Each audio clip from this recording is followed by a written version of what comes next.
রাধে রাধে বন্ধুরা, তোমরা সবাই কেমন আছো? আশা করছি সকলে খুব ভালো আছো।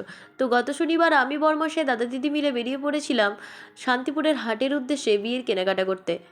তো তোমরা ভাবছো বিয়ের কেনাকাটা করতে যাচ্ছে, তা আবার শ্রীরামপুর থেকে শান্তিপুরের হাটে?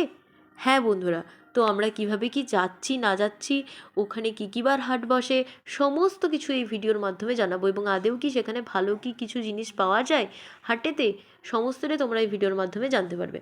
তো আমরা সকাল 10টার দিকে বেরিয়ে পড়েছিলাম। তো তারপর আমরা জেটি করে গেলাম। এক একজনের টিকিট জেটিতে নিল 8 টাকা করে। তো তারপর জেটি থেকে নেমে একটা অটো ধরে চললাম ব্যারাকপুর স্টেশনে। ব্যারাকপুর স্টেশনে আমরা পৌঁছে গেছিলাম 10টা 52 নাগাদ। তো এটা একটা ঐতিহাসিক স্টেশন, ইংরেজ আমলের তৈরি। এখানে প্রচুর ভিড় ছিল স্টেশনটাতে, আর আমাদের ট্রেনটা একটু লেট ছিল, তাই আমরা ওয়েট করছিলাম।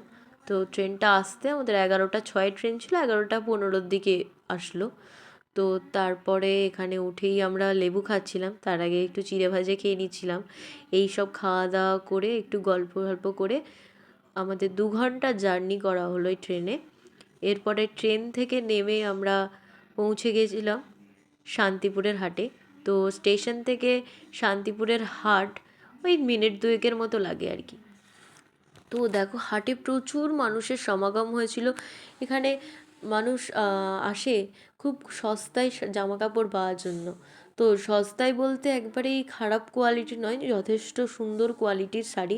এই যে শাড়িগুলো দেখছো শান্তিপুরে মেনলি তাঁতের শাড়ি আর সিল্কের শাড়ির জন্য এখানে বিখ্যাত।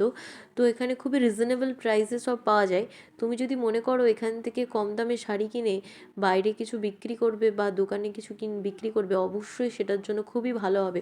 তো হাটটা মেনলি বসে বুধবার আর শনিবার।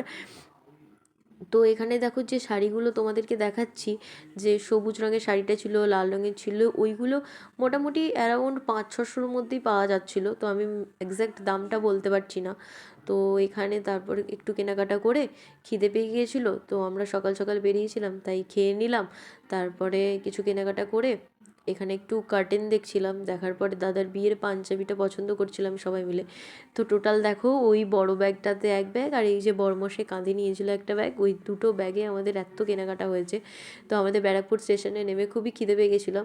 তো ভাবছিলাম কি খাওয়া যায়, তারপরে নেমেই দেখলাম স্টেশনে পাশেই একটা মন্দিরে ভোগ বিতরণ করা হচ্ছে। ভোগে ছিল খিচুড়ি আর আলুর দম। সবাই মিলে পেট ভরে খিচুড়ি আলুর দম খেয়ে নিলাম। তো তারপর বাড়ি পৌঁছে গেলাম। এই দেখুন টোটাল কেনাকাটা। তো কেমন লাগলো ভিডিওটা অবশ্যই কিন্তু কমেন্ট করে জানিও। টাটা।